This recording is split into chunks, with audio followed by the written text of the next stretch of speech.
Salut à tous, j'espère que vous allez bien. Donc petite vidéo mise à jour sur le Bitcoin et sur l'Ethereum. Donc on va voir ce que la structure nous a fait depuis hier et quelles conditions attendre pour pouvoir prendre le prochain mouvement. D'accord? C'est toujours une histoire de probabilité et quoi attendre pour la suite. Donc on va voir ça tout de suite. Et avant de commencer, comme toujours, je tiens à remercier la communauté. Merci énormément pour votre temps, like, commentaire, partage. Et si vous n'êtes pas abonné, n'hésitez pas à le faire, ça m'aiderait énormément, ça aiderait beaucoup la chaîne et ça me ferait plaisir. Voilà. Sans plus tarder, on va attaquer la vidéo. Let's go.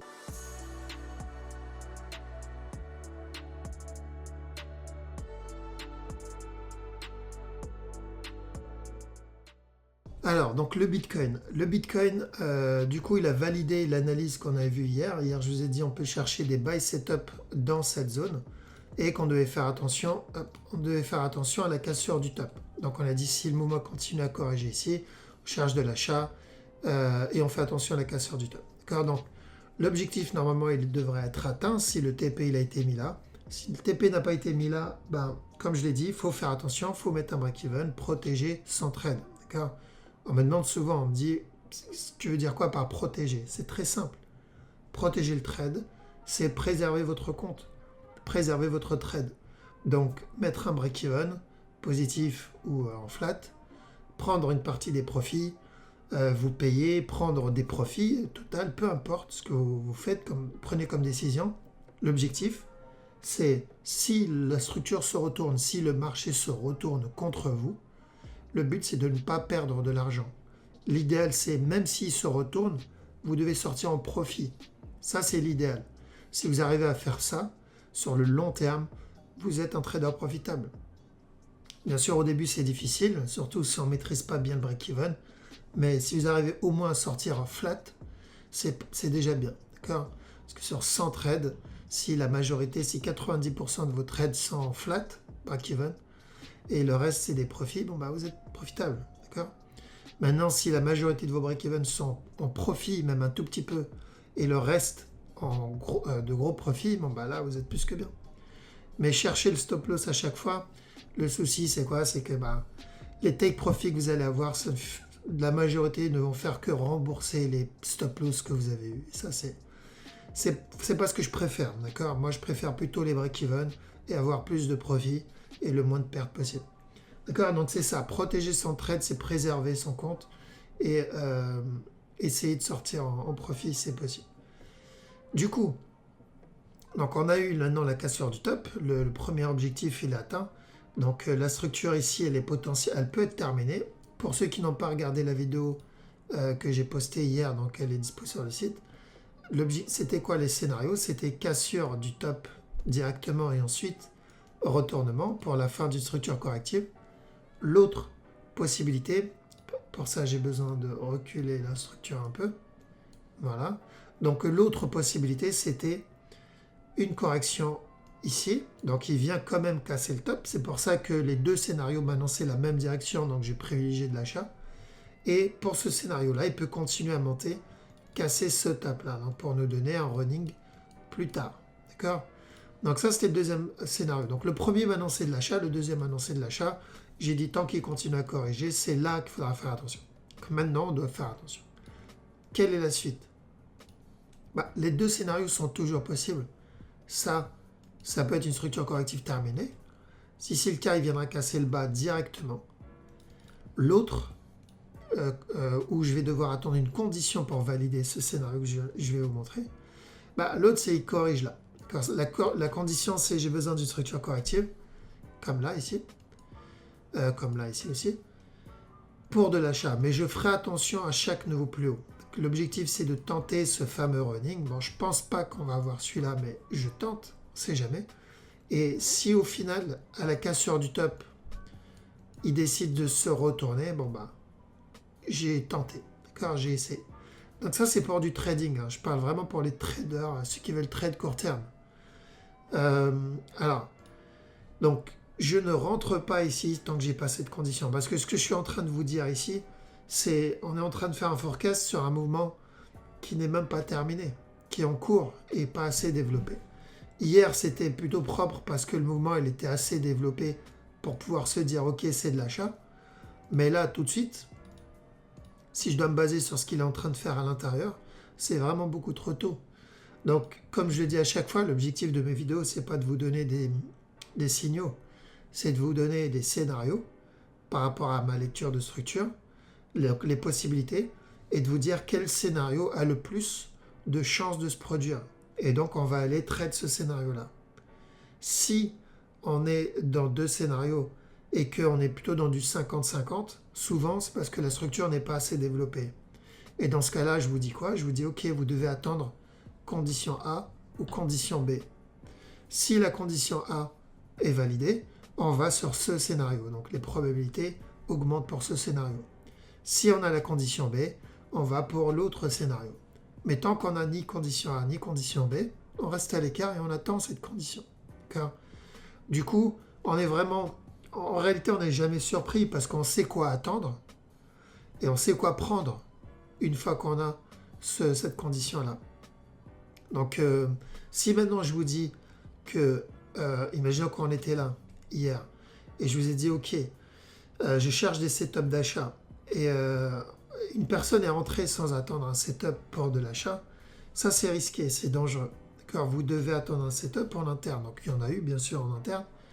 Mais la personne, s'il décide d'acheter ici sans attendre un setup, bah, automatiquement, il ne va pas être à l'aise dans le trade. Il va commencer à se taper plein de films dans sa tête et il commence à avoir peur de son propre trade. Et ce qui est normal. D'accord? Avoir peur d'un trade, c'est normal quand on n'a pas d'informations, quand on manque d'informations et d'expérience. Parce que la peur, c'est quoi? La peur, c'est clairement le manque d'informations et d'expérience.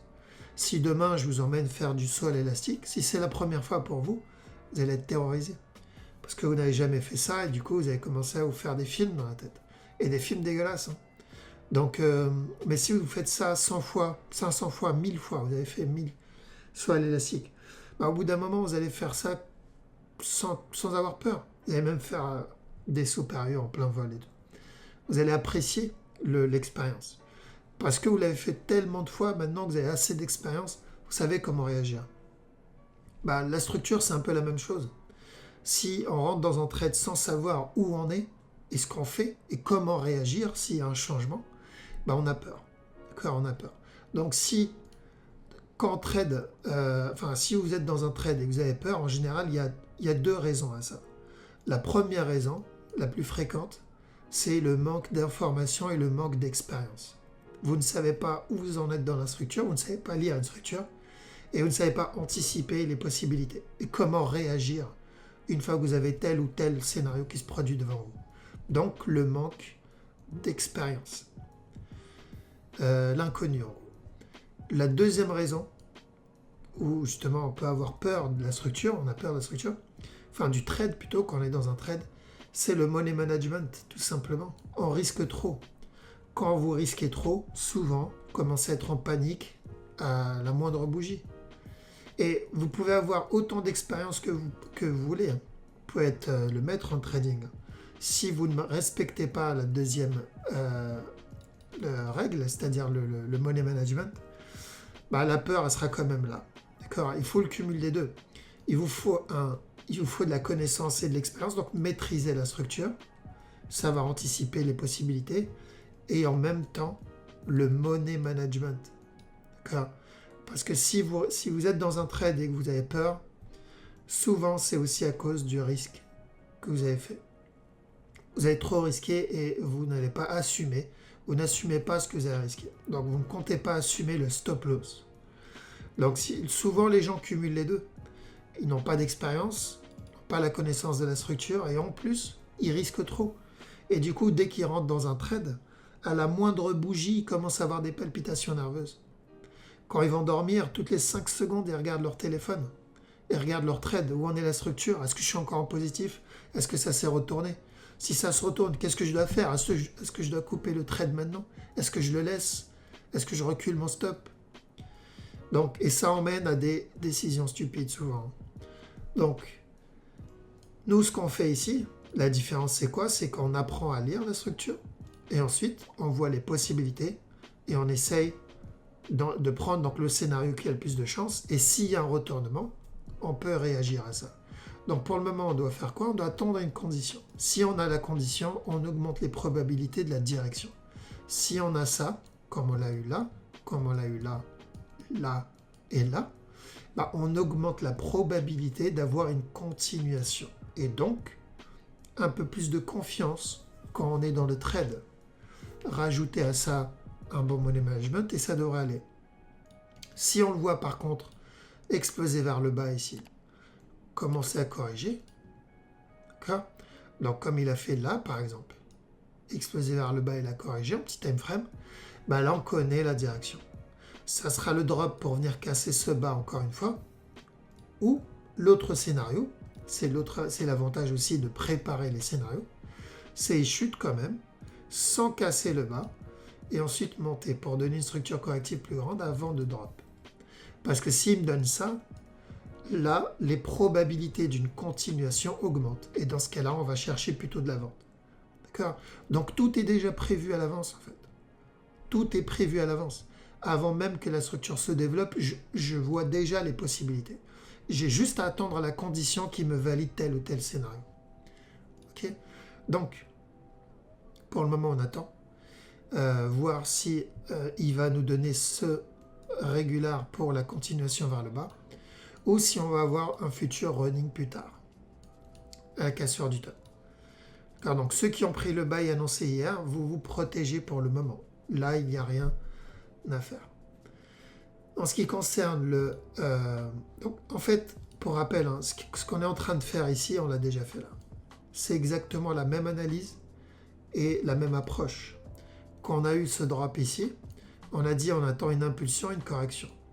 Pour deux scénarios. Le premier scénario, la cassure du top pour valider ce running. Le deuxième scénario, c'était un ABC, donc on achète quand même.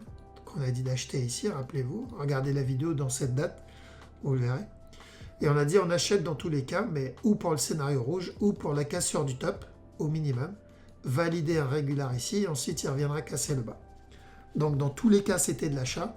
C'est juste au top, fallait faire attention au cas où on ait une correction plus grande. Bah, c'est la même chose ici. C'est pareil, regardez. Donc ici, on a dit on achète, au moins la cassure du top, ou pour venir valider un futur running ici, ou terminer un regular flat derrière. Donc, ici, c'était de l'achat. C'est maintenant où on va faire attention. D'accord? Parce qu'il y en a, ils vont me dire, ouais, mais là, tu annonces de la vente, et là, tu annonces de l'achat. Non. Sur la grosse structure, oui, parce qu'elle n'est pas encore assez développée. Mais sur la petite, ici, il faut aller voir la vidéo d'hier, j'annonce de l'achat dans tous les cas. D'accord? Donc c'est à partir de là où on ne sait plus. Là, oui, là, je ne sais pas. Là, ça peut être l'un ou l'autre. Donc je ne fais rien. Par contre, si je le vois me faire ça, je ne vais plus annoncer de la vente. Là, je vais annoncer de l'achat. À la cassure du bas, je répéterai le même processus. D'accord? Donc il faut comprendre ça. Voilà, on va aller sur l'Ethereum pour pas que la vidéo dure trop longtemps. Donc l'Ethereum, je vais attendre un sell setup pour les heures à venir. Donc je suis déjà dedans dans ce move. Mais l'objectif, c'est le drop ici. Là-dedans, je le surveillerai en interne. S'il vient casser le bas, je dois faire attention. D'accord? Donc si le bas il est cassé ici, à partir de là, je vais surveiller une continuation de tendance tant que ce bas n'est pas cassé. Donc je répète.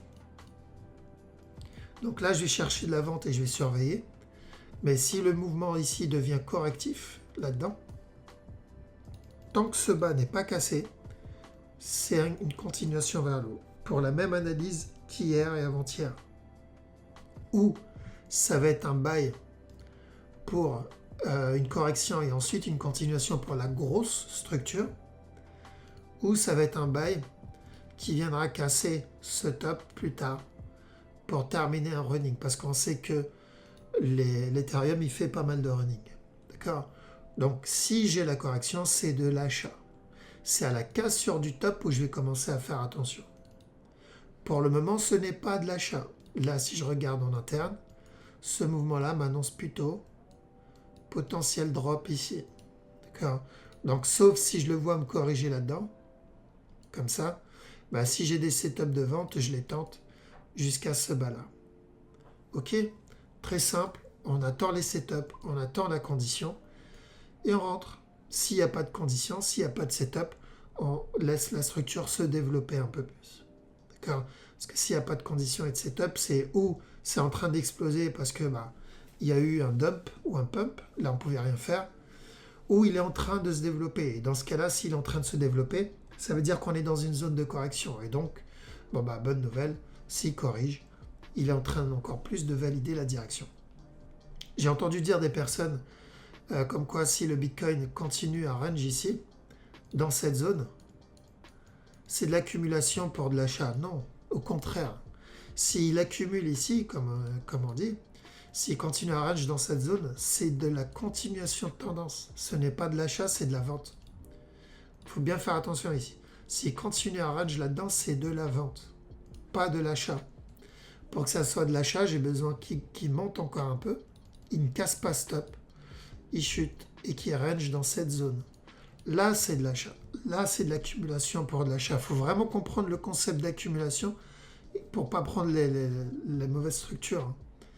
Donc, ça se fait dans la tendance. Et du coup, s'il accumule dans la tendance baissière, c'est une tendance baissière. S'il accumule dans la tendance haussière, c'est une tendance haussière. Ça aussi, il faut le comprendre. Ok, voilà, donc je pense qu'on va arrêter ici. Du coup, on surveille, on attend la suite. L'Ethereum, sell puis buy. Et le Bitcoin, on attend encore un peu. Voilà. Donc, je vous laisse ici. Merci énormément pour votre temps, comme à chaque fois. Et je vous dis à la prochaine. Ciao.